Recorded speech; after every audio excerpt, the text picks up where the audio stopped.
ನಾಗಮಂಗಲ ಬೂದಿ ಮುಚ್ಚಿದ ಕೆಂಡ ರಾಜಕೀಯ ಸಮರ. ನಾಗಮಂಗಲ ಕೋಮು ಕಿಡಿ ಪೂರ್ವ ನಿಯೋಜಿತ ಪಿತೂರಿಯ ಸಿಎಂ ಕೆಳಗಿಳಿಸಲು ಗಲಭೆ ಸೃಷ್ಟಿಯ ಹೀಗಂದಿದ್ಯಾಕೆ ಎಚ್ಡಿಕೆ? ಈ ಎಲ್ಲಾ ಸುದ್ದಿಗಳನ್ನ ನೋಡೋಣ ನಾಗಮಂಗಲ ಬೆಂಕಿ ನ್ಯೂಸ್ ಟಾಪ್ 9ನಲ್ಲಿ.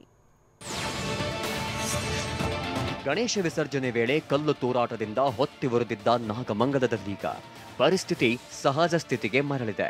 ನಾಗಮಂಗಲ ಗಲಭೆ ರಾಜಕೀಯ ತಿರುವು ಪಡೆದುಕೊಂಡಿದೆ. ಆಡಳಿತ ವಿಪಕ್ಷಗಳ ನಾಯಕರ ನಡುವೆ ವಾಕ್ಸಮರಕ್ಕೆ ಕಾರಣವಾಗಿದೆ. ಅದರಲ್ಲೂ ಪರಮೇಶ್ವರ್ ಇದೊಂದು ಸಣ್ಣ ಘಟನೆ ಎಂದು ಹೇಳಿದ್ದ ವಿಚಾರ ವಿಪಕ್ಷಗಳಿಗೆ ಅಸ್ತ್ರವಾಗಿದೆ. ಸಣ್ಣ ಪ್ರಮಾಣದಲ್ಲಿ ಪ್ರಾರಂಭ ಆಗಿ ಅದು ಅಂತ್ಯ ಆಗಿದೆ. ಆ ರೀತಿ ಘರ್ಷಣೆ ಮಾಡಿಕೊಂಡಿದ್ದಾರೆ. ಕೋಮು ಗಲಭೆ ಅಂತ ಹೇಳೋದಕ್ಕೆ ಆಗೋದಿಲ್ಲ. ಇದನ್ನ ಈ ರೀತಿಯ ಹೇಳಿಕೆ ಕೊಡ್ತಕ್ಕಂಥವ್ರ ಮುಖಾಂತರ ನಿಮ್ಮ ಗೃಹ ಇಲಾಖೆ ಇವತ್ತು ಯಾವ ಸಂದೇಶವನ್ನ ನಾಡಿನ ಜನತೆಗೆ ನೀವು ಕೊಡ್ಲಿಕ್ಕೆ ಹೊರಟಿದ್ದೀರಿ?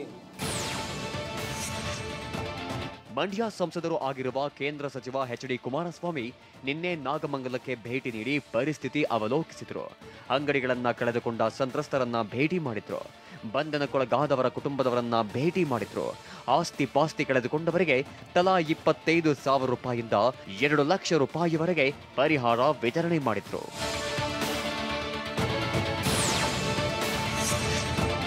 ಒಂದು ಸಮುದಾಯದ ಓಲೈಕೆಗಾಗಿ ಕಾಂಗ್ರೆಸ್ ಕೆಲಸ ಮಾಡ್ತಾ ಇದೆ ಎಂದು ಕೇಂದ್ರ ಸಚಿವ ಕುಮಾರಸ್ವಾಮಿ ಆರೋಪಿಸಿದ್ದಾರೆ. ಸಿದ್ದರಾಮಯ್ಯರನ್ನ ಕೆಳಗಿಳಿಸಲು ಈ ಕೃತ್ಯ ಎಂದು ಎಚ್ಡಿಕೆ ಪರೋಕ್ಷ ಹೇಳಿಕೆ ನೀಡಿದ್ದಾರೆ. ಹಿಂದೆ ವೀರೇಂದ್ರ ಪಾಟೀಲ್ ಇಳಿಸಲು ಈ ಹಿಂದೆ ಗಲಾಟೆ ಮಾಡಿದ್ರು. ಈಗಲೂ ಅದೇ ರೀತಿಯ ಕೆಲಸವಾಗ್ತಿರಬಹುದು. ಯಾರು ಆ ಕೆಲಸ ಮಾಡ್ತಿದ್ದಾರೆ ಎಂಬುದರ ಬಗ್ಗೆ ತನಿಖೆ ಮಾಡಲಿ ಎಂದು ಕುಮಾರಸ್ವಾಮಿ ಹೇಳಿದ್ದಾರೆ. ಈ ಕಾಂಗ್ರೆಸ್ನವರು ಇದನ್ನ ಓಲೈಕೆ ಮಾಡೋ ರಾಜಕಾರಣ ಶುರು ಮಾಡಿದ್ರಲ್ಲ, ಈ ನಮ್ಮ ಭಾಗಕ್ಕೆ ಅದನ್ನ ಹೇಳಿದೆ. ಒಂದು ಕಡೆ ಕಾಂಗ್ರೆಸ್ನವರೇ ಇದನ್ನ ಪ್ರಯೋಗ ಮಾಡ್ಕೊಂಡು ಹೊರಟಿದ್ದಾರೆ. ಈಗ ಈ ಪ್ರಯೋಗಕ್ಕೆ ನಾವು ಅವಕಾಶ ಕೊಡೋದಿಲ್ಲ. ವೀರೇಂದ್ರ ಪಾಟೀಲ್ ಅವರನ್ನ ಮುಖ್ಯಮಂತ್ರಿ ಸ್ಥಾನದಿಂದ ಇಳಿಸ್ಲಿಕ್ಕೆ ಇದೇ ರಾಮನಗರ ಚನ್ನಪಟ್ಟಣದಲ್ಲಿ ಇದೇ ರೀತಿಯಲ್ಲಿ ಅಂಗಡಿಗಳಿಗೆ ನುಗ್ಗಿ ಬೆಂಕಿ ಇಟ್ಟು ದೊಡ್ಡ ಮಟ್ಟದಲ್ಲಿ ಲ್ಯಾಂಡ್ ಆರ್ಡರ್ ಪ್ರಾಬ್ಲಮ್ ಕ್ರಿಯೇಟ್ ಮಾಡಿದ್ರಲ್ಲ, ಅದನ್ನ ನಾನು ನೆನಪಿಸ್ಕೊಡ್ತೀನಿ. 1990 ನಾಗಮಂಗಲದಲ್ಲಿ ಗಣೇಶ ಕೂರಿಸಿದವರನ್ನೇ ಏವನ್ ಮಾಡಿದ್ದಾರೆ. ಲೋಪ ಮುಚ್ಚಿಕೊಳ್ಳಲು ಸಿಕ್ಕವರನ್ನ ಅರೆಸ್ಟ್ ಮಾಡಿದ್ದಾರೆ ಎಂದು ಎಚ್.ಡಿ. ಕುಮಾರಸ್ವಾಮಿ ಆರೋಪಿಸಿದ್ದಾರೆ. ನಮ್ಮ ರಾಜ್ಯ ಸರ್ವ ಜನಾಂಗದ ಶಾಂತಿಯ ತೋಟ. ಅಮಾಯಕರನ್ನ ಬಂಧಿಸಿರುವುದು ತಪ್ಪು. ಡಿಜೆಹಳ್ಳಿ ಕೆಜಿಹಳ್ಳಿ ಗಲಭೆಯ ಸ್ಪಾನ್ಸರ್ ಕೈ ನಾಯಕರು. ಆ ಘಟನೆಯಿಂದ ಜೈಲಿಗೆ ಹೋದವರು ಈಗ ಏನ್ ಮಾಡ್ತಿದ್ದಾರೆ? ಈ ರೀತಿ ನಾಗಮಂಗಲದಲ್ಲೂ ಆಗ್ಬೇಕಾ ಎಂದು ಎಚ್ಡಿಕೆ ವಾಗ್ದಾಳಿ ನಡೆಸಿದ್ರು. ಒಂದು ಘರ್ಷಣೆಗೆ ಮೊದಲೇ ಪ್ರೀ ಪ್ಲಾನ್ ಇದೆ ಅಂತಕ್ಕಂಥದ್ದು ಕಾಣ್ತಾ ಇದೆ ಮೇಲ್ನೋಟಕ್ಕೆ. ವಾಪಸ್ ಮಾಡ್ತಾರೆ, ಗೊತ್ತಾಯ್ತು. ನಮ್ಮ ರಿಸರ್ವ್ ಪೊಲೀಸ್ ಇದ್ದಂಥವ್ರನ್ನ ಕಳಿಸ್ತಾರೆ ಬೇರೆ ಕಡೆಗೆ, ಇಲ್ಲಿ ಸ್ಪಾಟಿಂದ. ನಾಗಮಂಗಲ ಗಲಭೆ ಸಣ್ಣ ಘಟನೆ ಎಂದು ಗೃಹ ಸಚಿವ ಪರಮೇಶ್ವರ್ ಹೇಳ್ತಾರೆ.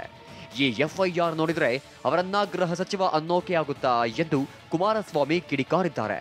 ಪೊಲೀಸರಿಗೂ ಭದ್ರತೆ ನೀಡದ ದರಿದ್ರ ಸರ್ಕಾರ ರಾಜ್ಯದಲ್ಲಿದೆ. ತಲವಾರ್ ಹಿಡಿದು ಓಡಾಡ್ತಾರೆ ಅಂದ್ರೆ ಎಷ್ಟು ಧೈರ್ಯ ಇರಬೇಕು?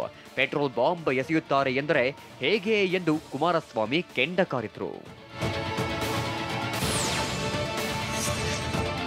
ಗೃಹ ಸಚಿವರಾಗಲು ಡಾಕ್ಟರ್ ಜಿ ಪರಮೇಶ್ವರ್ ಅನ್ಫಿಟ್ ಎಂಬ ಹೇಳಿಕೆ ಕುರಿತು ಪ್ರತಿಕ್ರಿಯಿಸಿರೋ ಪರಮೇಶ್ವರ್, ಬಹಳ ಸಂತೋಷ, ನಾನು ಆ ರೀತಿ ಹೇಳಿದ್ರೆ ತಪ್ಪಾಗುತ್ತದೆ ಎಂದು ತಿರುಗೇಟು ಕೊಟ್ಟಿದ್ದಾರೆ. ನಾನೆಲ್ಲಿ ಸಾಫ್ಟ್ ಆಗಿದ್ದೇನೆ? ಅವರು ಹೇಳಿದ್ರು ಅಂತ ಇರಿಟೇಟ್ ಆಗಲ್ಲ. ಕಾನೂನು ಸುವ್ಯವಸ್ಥೆ ಸರಿಯಾಗಿರಬೇಕು. 3-4 ಬಾರಿ ಗೃಹ ಸಚಿವನಾಗಿದ್ದೇನೆ. ಸಮರ್ಥವಾಗಿ ನಿಭಾಯಿಸುತ್ತಿರುವೆ. ನನ್ನ ಸಾಮರ್ಥ್ಯ ರಾಜ್ಯದ ಜನರಿಗೆ ಗೊತ್ತಿದೆ ಎಂದು ಪರಮೇಶ್ವರ್ ಹೇಳಿದ್ದಾರೆ. ನಾನು ಈ ರಾಜ್ಯದಲ್ಲಿ ಗೃಹ ಸಚಿವನಾಗಿ ಜವಾಬ್ದಾರಿಯಿಂದ ಕೆಲಸ ಮಾಡ್ತಿದ್ದೇನೆ. ನನಗೆ ಇವ್ರ ಸರ್ಟಿಫಿಕೇಟ್ ಬೇಕಾಗಿಲ್ಲ. ಮಾಡಿ ಟ್ವಿಸ್ಟ್ ಮಾಡಿ ಟರ್ನ್ ಮಾಡಿ ಪರಮೇಶ್ವರ್ ಹಿಂಗೆ ಹೇಳಿದ್ರು, ಸಣ್ಣದು ಅಂದ್ರು, ದೊಡ್ಡದು ಅಂದ್ರು, ಇದೆಲ್ಲ ನನಗೂ ಗೊತ್ತಿದೆ, ನನಗೂ ಮಾತಾಡಕ್ ಬರುತ್ತೆ.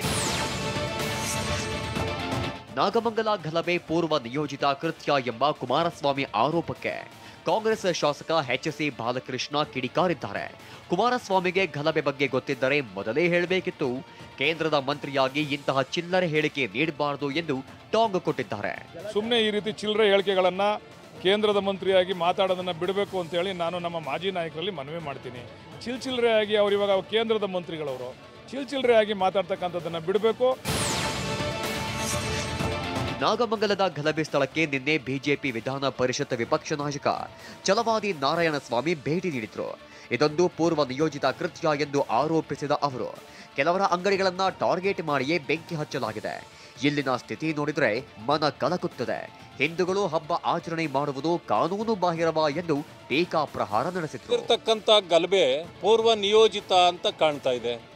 ನಾನು ಬಂದು ನೋಡಿದೆ, ಬಟ್ಟೆ ಅಂಗಡಿಗೆ ಕಾರಣ ಏನು ಅಂತ ಗೊತ್ತಿಲ್ಲ, ಬಟ್ ಎಲ್ಲ ಕಡೆಯಲ್ಲೂ ಬಾಟಲ್ಗಳನ್ನು ಎಸೆದಿದ್ದಾರೆ. ನೋಡಿ, ಮುಂದೆ ಇರ್ತಕ್ಕಂಥ ಅಂಗಡಿ ಅದನ್ನು ಪೂರ್ತಿ ಜಖಂಗೊಳಿಸಿದ್ದಾರೆ. ನಾಗಮಂಗಲ ಗಲಭೆ ಕುರಿತು ಕಾಂಗ್ರೆಸ್ ಸರ್ಕಾರದ ವಿರುದ್ಧ ಬಿಜೆಪಿ ನಾಯಕರ ವಾಗ್ದಾಳಿ ಮುಂದುವರೆದಿದೆ.